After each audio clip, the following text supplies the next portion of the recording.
ಹಾನಿಕಾರಿ plastic ಮಾರಾಟ ಮಾಡುವ ಅಂಗಡಿ ಹಾಗೂ ಗೋಡೌನ್ಗಳ ಮೇಲೆ ದಿಢೀರ್ ದಾಳಿ ನಡೆಸಿದ ನಗರಸಭೆ. ಆಗಲ್ಲ, ಎಲ್ಲಿಂದ ಪರ್ಸೆನ್ಸ್ ಆಗ್ತಾ ಇದೆ ಅಂತ ಹೇಳಿ ಕಂಡುಹಿಡಿಯೋಕ್ಕೂ ಆಗಲ್ಲ, ಅಲ್ಲಿ ದೌರ್ಜನ್ಯ ಮಾಡೋಕ್ಕೂ ಆಗಲ್ಲ. ಅವ್ರ ಮೇಲೆ ಇಲ್ಲಿ ಯಾರನ್ನ 5 ರೂಪಾಯಿ 10 ರೂಪಾಯಿ ದುಡ್ಡು ಕೊಟ್ಟು ತಿನ್ನೋರ ಮೇಲೆ ದೌರ್ಜನ್ಯ ಮಾಡ್ತಾರೆ ಅಷ್ಟೇ. ನನ್ನ ಫ್ಯಾಕ್ಟ್ರಿ ಗೊತ್ತಿಲ್ವಾ ಇವ್ರಿಗೆ? ಎಲ್ಲರೆಡಿ ಇಡ್ಲಿ ಬೇಯಿಸಲು ಹಾಗೂ ಆಹಾರ ನೀಡಲು ಪ್ಲಾಸ್ಟಿಕ್ ಬಳಕೆ ಮಾಡುತ್ತಿರುವ ಹೋಟೆಲ್ಗಳಿಗೆ ದಂಡ ವಿಧಿಸಿದ ನಗರಸಭೆ.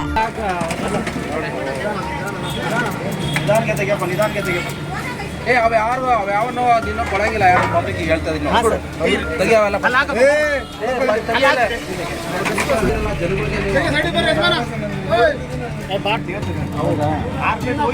ಆಯ್ತು. ಅದೆಲ್ಲ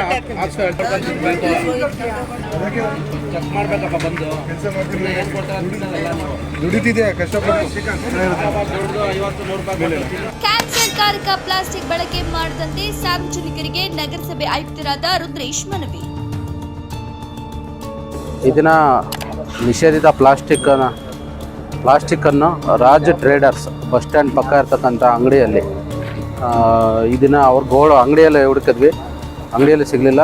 ಈಗ ಅವ್ರ ಗೋಡನನ್ನು ಹುಡ್ಕೊಂಬಂದಿದ್ದೀವಿ. ಈ ನಿಷೇಧಿತ ಪ್ಲಾಸ್ಟಿಕ್ ಇಲ್ಲಿ ಕಾಣ್ತಕ್ಕಂಥ ಸುಮಾರು ಒಂದು 2000 kg ಇರ್ತಕ್ಕಂಥ ನಿಷೇಧಿತ ಪ್ಲಾಸ್ಟಿಕ್ಕನ್ನು ನಾವು ಈಗ ರೈಡ್ ಮಾಡಿದ್ದೀವಿ. ರೈಡ್ ಮಾಡಿ ನಮ್ಮ ವಶಕ್ಕೆ ತೊಗೊಂಡಿದ್ದೀವಿ. ಅದ್ರ ಜೊತೆಗೆ ಈ ಹಿಂದೆನೂ ಸಹಿತ ಅವ್ರಿಗೆ ಅಂಗಡಿಗೆ ರೈಡ್ ಮಾಡಿದಾಗಲೂ ಪ್ಲಾಸ್ಟಿಕ್ ಕಂಡು ಬಂದಿತ್ತು. ಹಂಗಾಗಿ ಇವರಿಗೆ 2ನೇ ಬಾರಿ ಆಗಿರೋದ್ರಿಂದ ಸ್ಥಳದಲ್ಲೇ ಇವರಿಗೆ 2000 ರೂಪಾಯಿ ಫೈನನ್ನು ಸಹಿತ ನಾವು ಹಾಕ್ತಾಯಿದ್ದೀವಿ. 3ನೇ ಬಾರಿ ಅವ್ರೇನಾದರೂ ಮತ್ತೆ ಇದೇ ಥರ ಸಿಕ್ಕಿದ್ರೆ ಅವರಿಗೆ FIR ಬುಕ್ ಮಾಡಿ ಕಾನೂನು ರೀತಿಯ ಕ್ರಮ ತಗೋತೀವಿ. ಟೇಸ್ಟಿಂಗ್ ಪೌಡರ್ ಹಾಗೂ ಕಳಪೆ ಗುಣಮಟ್ಟದ ಎಣ್ಣೆ ಬಳಕೆ ಮಾಡುತ್ತಿರುವ ಹೋಟೆಲ್ಗಳಿಗೆ ಎಚ್ಚರಿಕೆ.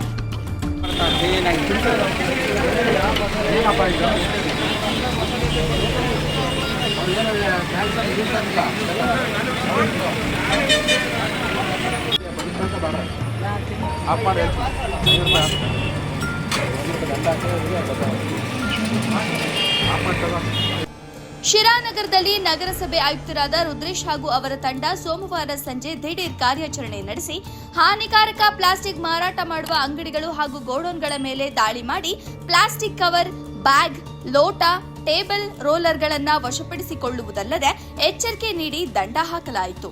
ತದನಂತರ ಬೀದಿ ಬದಿಯ ಹೋಟೆಲ್ಗಳಿಗೆ ಭೇಟಿ ಕೊಟ್ಟು ಇಡ್ಲಿ ಬೇಯಿಸಲು ಪ್ಲಾಸ್ಟಿಕ್ ಬಳಕೆ, ಕಳಪೆ ಗುಣಮಟ್ಟದ ಅಡಿಗೆ ಎಣ್ಣೆ, ಆಹಾರ ತಯಾರಿಸಲು ಟೇಸ್ಟಿಂಗ್ ಪೌಡರ್ ಬಳಕೆ ಹಾಗೂ ಸ್ವಚ್ಛತೆಯ ಬಗ್ಗೆ ಪರಿಶೀಲಿಸಿ ದಂಡ ಹಾಕಲಾಯಿತು.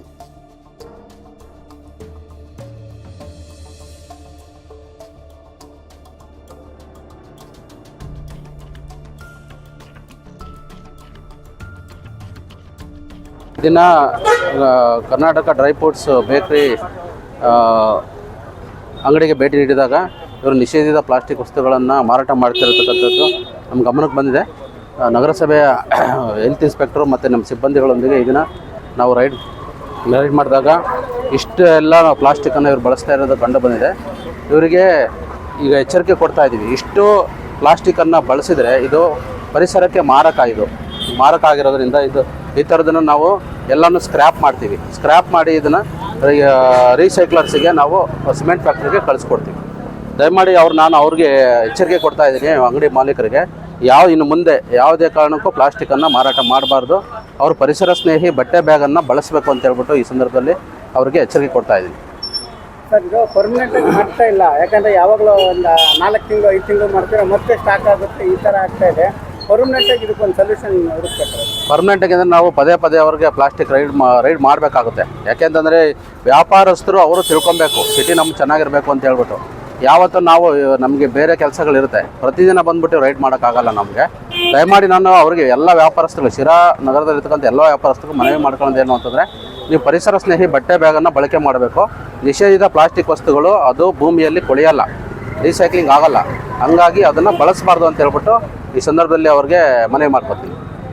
ಪ್ಲಾಸ್ಟಿಕ್ ತಯಾರು ಮಾಡೋ ಫ್ಯಾಕ್ಟ್ರಿಗಳನ್ನ ಮುಚ್ಚಿ ಇಲ್ಲಿ ಬಂದ್ಬಿಟ್ಟು ನಮಗೆ ರೈಡ್ ಮಾಡೋದೇ ನಮ್ಗೆ ಲಾಸ್ ಆಗುತ್ತೆ ಅಂತ ಎಲ್ಲ ಅವ್ರ ಅಳಲು ತೋರ್ಕೊಂಡಿದ್ದಾರೆ. ಶಿರಾ ನಗರದಲ್ಲಿ ಯಾವುದೇ ಪ್ಲಾಸ್ಟಿಕ್ ತಯಾರು ಮಾಡ್ತಕ್ಕಂಥ ಯಾವುದೇ ಫ್ಯಾಕ್ಟ್ರಿಗಳು ಇಲ್ಲ. ಅದು ಹೊರಗಡೆ ಇರ್ತಕ್ಕಂಥವ್ರಿಗೆ ನಾವು ಸರ್ಕಾರಕ್ಕೆ ಮನವಿ ಮಾಡಿದ್ದೀವಿ. ಬೆಂಗಳೂರಲ್ಲಿರ್ಬೋದು, ಡೆಲ್ಲಿಲಿರ್ಬೋದು, ಬಾಂಬೆಲಿರ್ಬೋದು, ಅಲ್ಲಿ ಆ ಸ್ಥಳೀಯ ಆಡಳಿತ ಅಲ್ಲಿ ನಿಯಂತ್ರಣ ಮಾಡ್ತಕ್ಕಂಥದ್ದು ಕ್ರಮ ತಗೋಬೇಕಾಗುತ್ತೆ. ಇದರಲ್ಲಿ ನಮ್ಮ ವ್ಯಾಪ್ತಿಯಲ್ಲಿದ್ದರೆ ಖಂಡಿತವಾಗಿ ನಾವು ಅದನ್ನು ಕ್ರಮ ತಗೋತಾ ಇದ್ದೀವಿ.